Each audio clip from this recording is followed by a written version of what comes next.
Hello and welcome everyone to yet another video. This is Santosh Baliga, and in this video we are going to discuss about legal maxims. So without wasting any time, let's start with legal maxim number one, that is ignorantia juris non excusat. What does this mean, first of all? All these legal maxims are written in normally Latin words.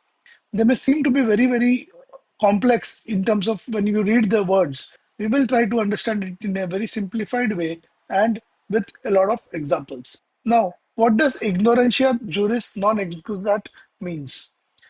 Let us understand. Ignorantia means ignorance. Juris means law.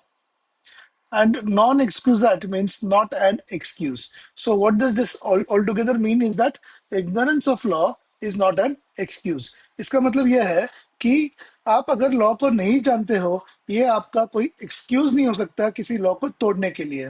Okay, सो अगर आप किसी country में हो और उस country के जो laws है आपके ऊपर एप्लीकेबल है, तो आपको उन लॉज की जानकारी होना जरूरी है. अगर आप किसी लॉ को तोड़ते हो, उसके बाद में आप ये नहीं कह सकते हो कि ये लॉ का मुझे जानकारी नहीं था. कुछ एग्जांपल्स हम समझेंगे इस वीडियो में जो आपको ये काफी हद तक क्लियर कर देगा. This all these examples will be very relatable examples that we see on a day-to-day basis also. Okay, so ignorance of law is not an excuse. What does this basically mean is that a person who has violated any law cannot escape his liability or punishment given under the law by just saying that I did not know the law. I did not know the law or I did not have the knowledge of the law. That is not an excuse. You are supposed to understand the laws of the country, laws of the land which are applicable to you. And this onus has been given on each and every person who is living in India in this case. So you have understood this. So a person cannot escape liability or punishment just because they did not know the law. Everyone is presumed, it is presumed by law to know the law once it is enacted and published. Okay, so ये concept समझ में आ गया है. So we will get into the examples. अब देखो सबसे first example, ये बहुत ही रिलेटेबल एग्जांपल्स होगी, आम दुनिया की एग्जांपल्स है, काफी इजीली आपको ये कॉन्सेप्ट समझ में आ जाएगा. ओके, सबसे पहला एग्जांपल देखिए. दिस लेडी, ये जो लेडी है वो क्या कर रही है, यहाँ पे स्कूटर चला रही है, स्कूटी चला रही है. ठीक है, अब ये स्कूटी चलाते चलाते आगे जाके इसे एक ट्रैफिक पुलिसमैन ने रोक लिया और इसे लाइसेंस के लिए पूछा. जब लाइसेंस के लिए पूछा तो ये लेडी ने कहा, अरे मुझे तो पता ही नहीं था कि मुझे लाइसेंस की जरूरत है. मुझे पता ही नहीं था कि यहाँ लाइसेंस की जरूरत होती है गाड़ी चलाने के लिए.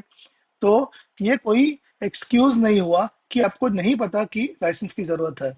सो in this case the police officer will levy the will levy the fine, although the lady says she didn't know. So such excuse is not acceptable and she will have to go through the consequences of her action. So nothing, not knowing the law does not exempt them from their consequences.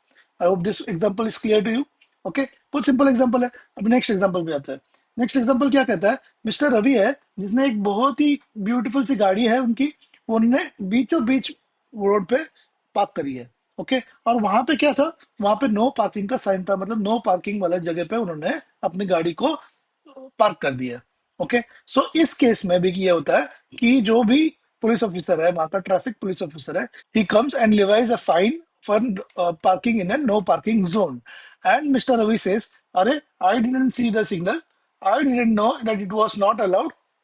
This is not an excuse. You cannot say that you did not know the rule, and that will not be an excuse for the violation. The challan means the fine will be levied on you. The police still gives them the fine and challan because not knowing the rule doesn't excuse the violation. Okay, ये हो गया example number 2. अब example number 3 देखते हैं. बहुत simple सा, ये है Neha. This is Neha and Neha gets an business idea. उसे जैसे ही बिजनेस आइडिया आता है तो वो क्या करती है, एक बिजनेस शुरू कर देती है. बिजनेस शुरू करती है तो उसके ऊपर जीएसटी भी एप्लीकेबल हो जाता है. But she doesn't know it and she does not register for GST. Okay, GST का रजिस्ट्रेशन नहीं करने पे भी उसे पेनल्टी लगता है, और जो ट्रांजैक्शन हुए उसके ऊपर जीएसटी पे नहीं करने की वजह से भी उसके ऊपर क्या लगता है, पेनल्टी लगता है।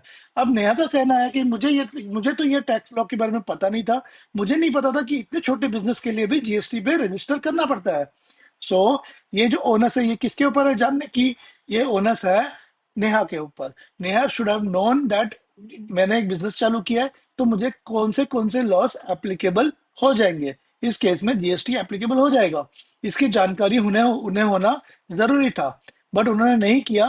That is not an excuse to protect yourself from any kind of punishment. So यहाँ पे क्या क्या है, she says that I didn't know registration was required, but she still has to pay the fine because not knowing the law doesn't protect you from punishment. Okay, example 3 भी clear हो गया। अब तक तो आपको इग्नोरेंशिया जुरिस नॉन एक्सक्यूजेट ये बिल्कुल ही अपने दिमाग में क्लियर हो चुका रहेगा। एक लास्ट एग्जाम्पल से इसको हम लोग क्या कर देंगे, लॉक कर देंगे। अब लास्ट एग्जाम्पल क्या है, लास्ट एग्जाम्पल ये है कि मिस्टर अमन जो है वो फॉरेन कंट्री में जाता है, वहां से इंडिया में जब आता है तो प्लेन से आता है ऑब्वियसली, तो वहां पे एयरपोर्ट पे जो एयरपोर्ट के कस्टम्स अथॉरिटी होते हैं वो उनके बैगेज को चेक करते हैं, और उन्हें उन्हें मिलता है कुछ ऐसे मेडिसिन जो कि इंडिया में लाना बैंड है, या आप बोलिए उसे इलीगल है। ओके, सो ऐसे इलीगल प्रोडक्ट्स इंडिया में लाने के लिए उनके ऊपर क्या किया जाता है, फाइन लगाया जाता है। अब अगेन मिस्टर अमन जो है वो ये नहीं कह सकते कि मुझे नहीं पता था कि ये इंडिया में इलीगल है या ये बैंड है। ये पता रहने का जो ओनस है वो किसके ऊपर है, मिस्टर अमन के ऊपर है। और मिस्टर अमन ने क्या करना चाहिए था, इसके पहले ही जांच लेना चाहिए था कि ये प्रोडक्ट को मैं इंडिया में लेके जा सकता हूँ या नहीं लेके जा सकता हूँ। तो उन्होंने क्या कहा, I didn't know it was illegal to bring this, still he is punished because not knowing the law is not going to save him. Okay, ये सारे जो 4 एग्जाम्पल हमने देखे, कई सारे और भी एग्जाम्पल बन सकते हैं। अगर आपको कोई एग्जाम्पल याद आता है इस पर्टिकुलर मैगजीम के बारे में, तो उस एग्जाम्पल को यहाँ पे कमेंट सेक्शन में जरूर डालिए। आई होप कि ये वाला जो मैगजीम है ये आपको क्लियर हो चुका है। मैगजीम का नाम क्या है, इग्नोरेंशिया जूरिस नॉन एक्सक्यूजेट। और अगर आपको ये वीडियो यूजफुल लगा है तो प्लीज इस वीडियो को शेयर कीजिए, लाइक कीजिए और इस चैनल को सब्सक्राइब कीजिए। सो इस वीडियो के लिए इतना ही। अभी नेक्स्ट वीडियो तक मैं आपसे लेता हूँ अलविदा, बाय।